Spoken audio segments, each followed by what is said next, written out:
Nagtayo ka. Nakakahiya.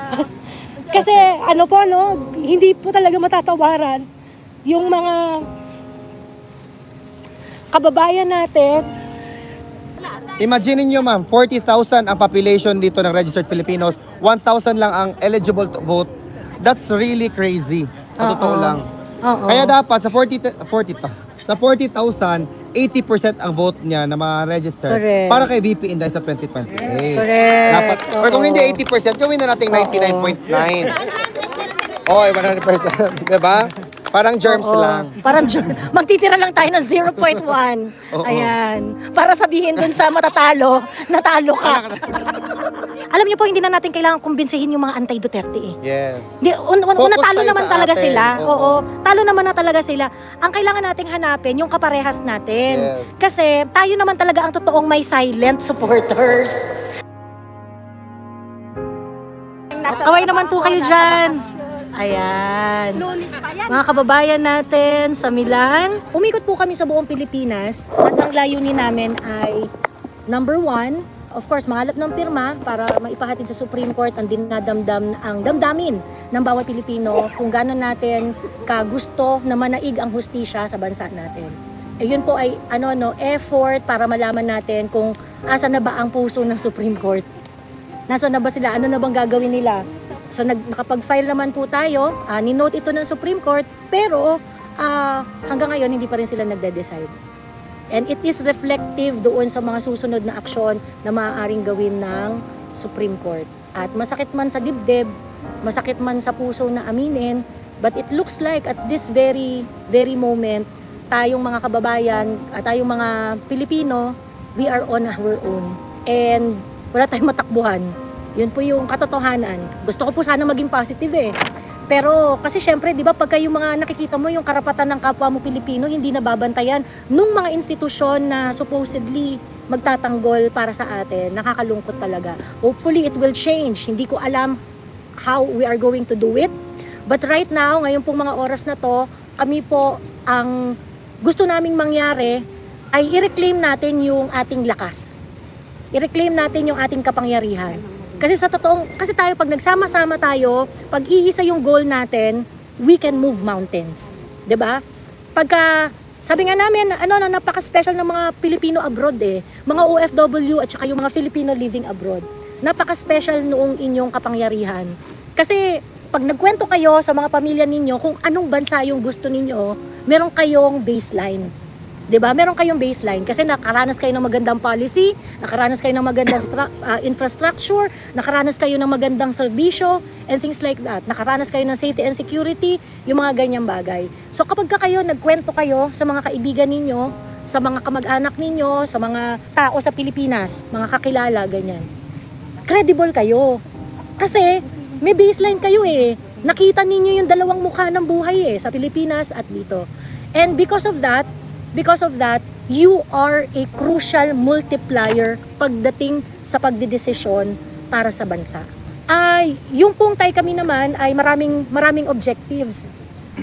First, because gusto po namin na kilalanin natin yung strength natin at yung mga weaknesses natin bilang mga taga-suporta ni PRRD, 'di ba? At mga kasangga ni PRRD para sa pakikipaglaban sa bansa.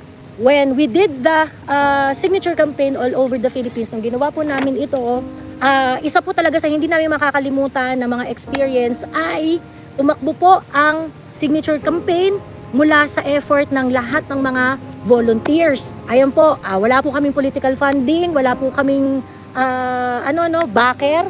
Wala po kaming mga backer. Ang dala lang po talaga namin ay pagmamahal sa bansa at paniniwala sa kung ano rin yung pinaninindigan ni PRRD. And ito po ay nadokumento natin. Nakita po namin na i-share po namin lahat ito at talaga namang pati yung mga galit sa kay PRRD umuusok ang tumbong kasi hindi nila kayang ma-replicate ito. Hindi nila kayang ma-replicate na pagka pumunta tayo, magkikita-kita tayo, pag-uusapan natin yung pagsuporta natin kay PRRD at sa mga pinaniniwalaan niya at yung pagpapatuloy ng laban. I don't think ma-replicate ito o kaya itong gawin ng kahit sinong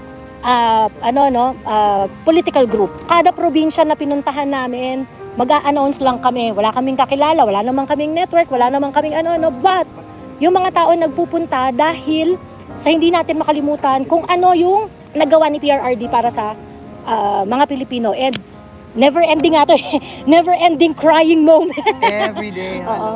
Ayun. Sa daming kwento. Sa daming kwento. So, eto po yung lakas nating lahat. Ayun, nagtaiyak ako. Nakakahiya. Kasi ano po, no, hindi po talaga matatawaran yung mga kababayan natin na magsasalita how the policies of PRRD save their families. And I don't think any leaders would be able to do the same, will have the same impact na nagawa ni PRRD. Wala nga ako planong umiyak kasi. Wala nga ako planong umiyak. Naalala lang Ayan. yung pinagdaanan Naalala lang namin. Ako kasi personally, talagang alam ko kasi. Ayan. So yun po yung talagang mensahe namin. No? The reason why we are doing this is because kalaban na po kasi natin lahat eh. Kalaban natin yung pera, yung mga nasa kapangyarihan, lahat-lahat. Kalaban natin sila eh. So what we need to do is really to consolidate and to show up every time na magpakita tayo na hindi natin nakakalimutan yung standard na sinet ni PRRD para sa bansa natin. Naalala ko nga po, nung bagong dating ako sa Netherlands, may Pilipino po tayo na kaibigan na pauwi ng Pilipinas. Nag-attend ng rally doon dahil nagpa-rally si VP. So, after ng rally, uwi na siya. Sabi niya, nakausap siyang Dutch. Sabi nung Dutch, "Uy, wag ka namang sabi ganun sa kanya na, kumusta yung presidente niya sa Pilipinas?" Sabi ko sa kanya. So sabi niya, nagme-make face siya para, presidente namin, ganyan-ganyan. So sabi niya, "How about your previous president?" Sabi ganun nung Dutch. Tapos sabi, the reason why I'm here in Netherlands is because I want to show support to our president, Rodrigo Duterte, ganyan. Sabi nung Dutch, syempre in English pero tatagalogin ko na lang, no? Sabi niya, wag yung isipin na lahat kami dito, iniisip namin na killer yung presidente ninyo, na naniniwala na killer si Duterte. Kasi I think he is really a good man. Ganon. And ito po yung talagang message na gusto naming ipahatid na napaka-importante na nag-show up tayo. Kasi in 1 year and 4 months na nakakulong si PRRD unjustly, walang legal justification ang and walang libro on justice ang magja-justify na tama yung ginawa kay PRRD. Maling-mali talaga. Pero yung pag-show up natin, yung pagsigaw natin ng hustisya, yung paglaban natin sa korupsyon, tandaan ninyo si PRRD kaya yan dinala doon dahil nagsalita siya laban sa korupsyon eh. 'Di ba? Lahat pala korap. 'Di ba? So pero yung ating patuloy na pag-show up, yung patuloy nating pagdating sa mga ganitong gathering, sa mga ganitong pagkikita-kita, eto yung nag-change ng perspective ng mga tao, even dito sa Europe. Kaya nga, na-touch kami nung sinabi nung Dutch na huwag kayong mag-alala, hindi naman lahat kami dito naniniwala na killer yung presidente nyo eh. Na killer si PRRD. Sabi niya gano'n. And ito ay resulta ng walang sawang pagmamahal ng mga Pilipino sa taong makabayan na kagaya ni PRRD. And ituloy po natin ito, wag po tayong panghinaan ng loob, wag tayong magsawa. At dahil sa 2028 po, meron tayong bansa na kailangang bawiin mula sa mga kurakot. So, yun lamang po at Hindi ma-smart magic. at sana hindi mas smart magic. Kaya nga, At sana may 2028. Kaya nga mga kababayan, importante talaga na kung hindi pa kayo Apa. nakapag-register sa absentee voting sa mga embassy natin, pumunta na po kayo at magpa-register kasi you have September of 2027 up until that time para po kayo ay pwedeng bumoto sa 2028. Congratulations, Kuya. Thank you, sir. Thank you po. Thank you. Sa mga hindi pa dual citizen, meron din kayong option umuwi sa Pilipinas. Diba? Doon kayo. Kasi sinabi ni ma'am, baka daw madaya. They can only do so much. Pero kung overwhelming talaga yung ginagawa natin pagboto na talagang organic, authentic, do you honestly think na si PRRD hindi siya ginawa ng magic? Pero yung mga Pilipino mismo ang nagsalita na during that time, kaya nagka-accumulate siya ng 16 million. Kung si VP Inday, through history naka-receive ng the highest electoral mandate of more than 32 million Filipinos, sa 2028, dapat more than that pa ang ating maiboto or dapat mailikom na boto. Ma'am, actually wala ma'am, ng freedom, yung no? pag-share natin, pag-share, pag-comment, pag-engage sa mga post, ang laki po ng tulong niyan kasi ang mga vloggers po sa Pilipinas, kontrolado po ng ating gobyerno na pwede pong ipa-take down yung mga accounts nila. Ayun, na-take down na nga siya. Nabura na siya. Nabura ka na, ma'am. Gumawa ka na naman ng bago. Ganyan talaga. Actually, ang daming sumpa namin natin, Joey, sa mga accounts namin. Oh, napagdating lumipad ito. kami dito. Medyo nawala-wala ng konti. Kailangan talaga ng... Kaya po ma'am, from today up until September of 2027 next year, meron po kayong opportunity para magpa-register. Kasi alam ko naman po ma'am, dahil sobrang busy natin lahat, no? Ang iba may 2, may 3 jobs. Nakakalimutan po natin ang ating rights to actually exercise the rights to choose for suffrage, no? Kaya ngayon, kung meron po kayong isang day off or meron po kayong pagkakataon as a group, sir, sasabihin. Kasi ang proseso, ang nangyari po last election, sir, akala nila na magpa-register na sila online, okay na sila mag-vote, but actually that's not correct. You need to register first and then register online para mabigyan po kayo ng mail. Kasi I'm basing this sa Netherlands kasi kung hindi ka nag-register, hindi ka makatanggap ng mail. Kung hindi ka makatanggap ng mail, ay hindi ka talaga makaboto. Oo. Kaya ma'am, importante po talaga ngayon na nandito tayo kasi yung sa mga wala dito, marites naman tayong mga Pilipino.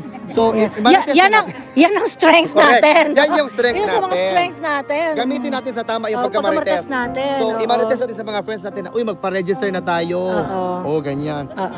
Imagine niyo ma'am, 40,000 ang population dito ng registered Filipinos, 1,000 lang ang eligible to vote. That's really crazy. Sa totoo lang. Oo. Kaya dapat sa 40,000,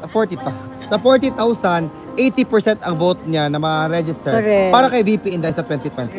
Correct. Dapat, or kung Oo. hindi 80%, gawin na natin 99.9. Okay, 100%. Diba?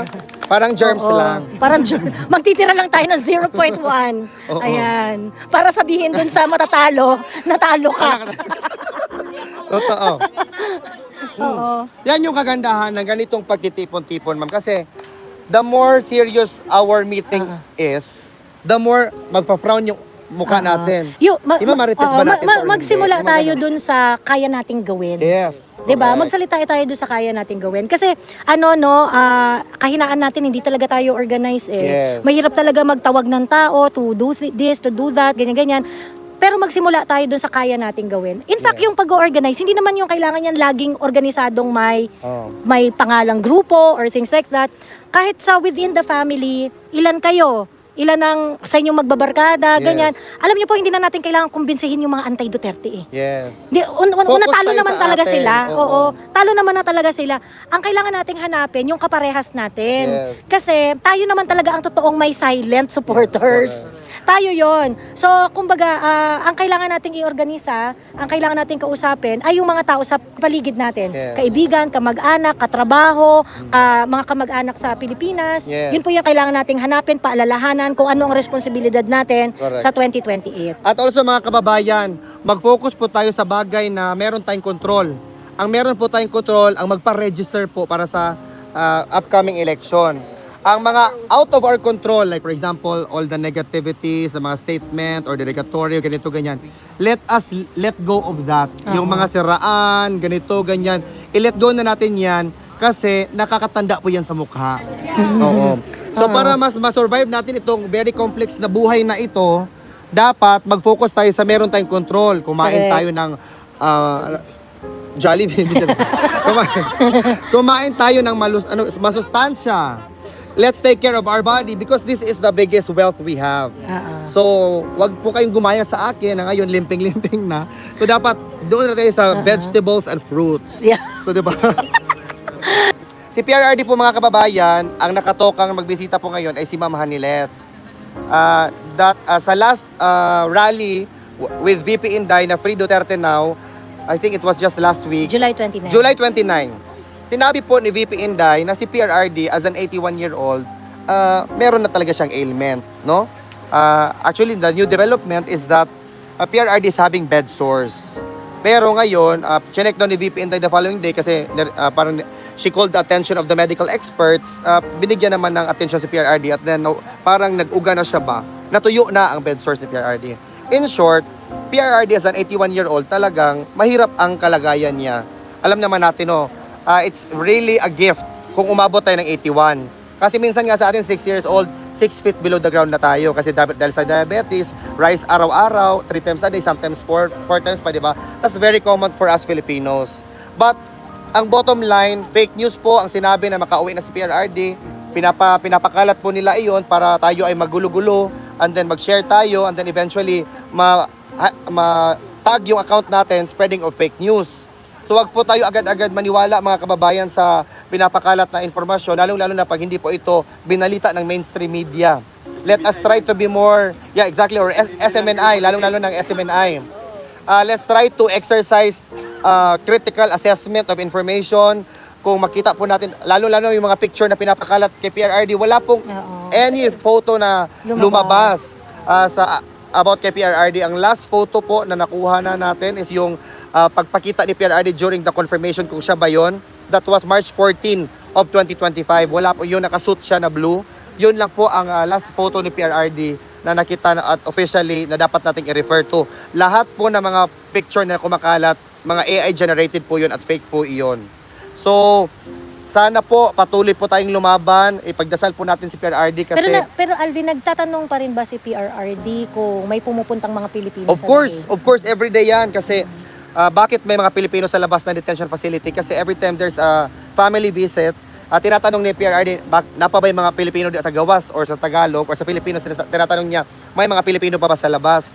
That's the reason why, importante po na meron pong mga Pilipino sa labas ng detention facility kasi we wanted that our presence will pierce through the walls of the ICC detention facility at ma-motivate si PRRD saying, huwag kang sumuko, Tatay Digong, kasi hindi kami susuko sa labas. Correct. Ano bang magawa natin bilang Pilipino para pagtulong kay PRRD? Ipagdasal po natin siya at i-make sure po natin na yung mga fake news, labanan natin. Huwag naman po tayong magbardagulan sa mga fake trolls. Ano lang, hindi po yung totoo. Mag-comment po tayo positively about kay PRRD because we cannot fight negative people with negativity as well. Kung negative sila, i-positive naman natin yung atake natin. So, para hindi tayo ma-stress. Also, pray for Vice President Inday Sara Duterte at sa lahat ng mga Duterte kasi sila ay inaatake sila left and right, front at back. So tayo, sabi nga ni Joey kanina, wala na po tayong mapupuntahan.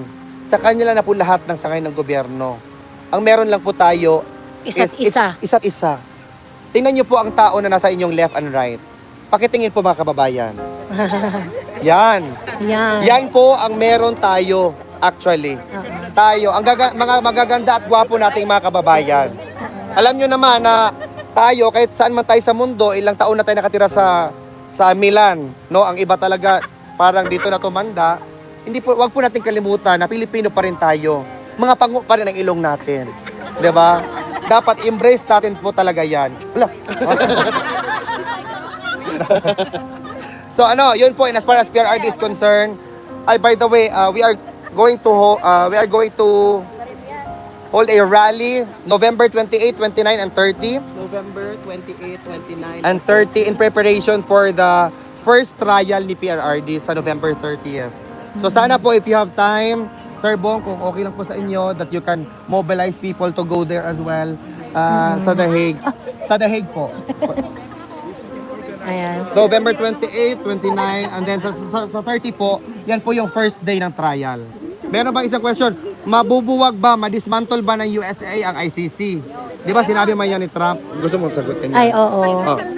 Well, Si Joey, sige. si Joey magsagot niyan. Oo. Well, ano po, no? Depende talaga sa Amerika yun. But it looks like that they are really, mukhang talagang babanatan talaga ng US ang ICC. Talagang gagawin nila ang lahat para madismantle ang ICC. In as far as the interest of the Philippines is concerned, kung gagawin yun ng Amerika, pabor sa atin yun.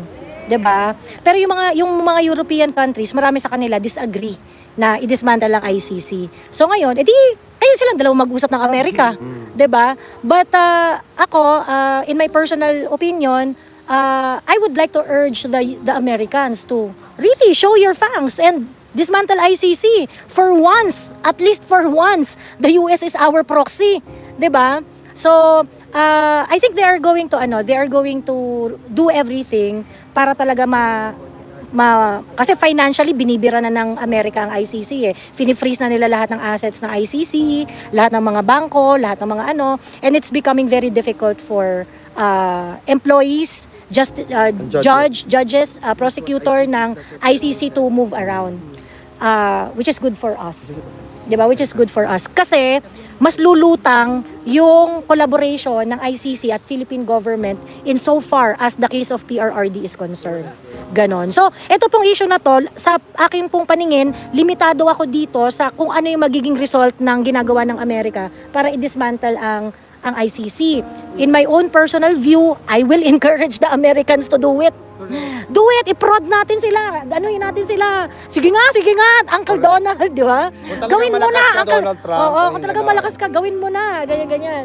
So, because at the end of the day, kung ano yung magiging resulta ng kanilang, kasi maraming makakaaway dyan si Donald Trump for sure. Pero problema na ni Donald Trump yon, 'di ba? Problema niya na yon with other European countries, problema niya na yon kasi, bala kayo dyan, kayo itong nangidnap 'di ba? So, but pagdating dito sa issue na to, ano po tayo, bystander, but magbe-benefit tayo kung magtatagumpay si Trump. Ganon. So, bahala na sila magtalo ng mga European countries dyan. Ganon.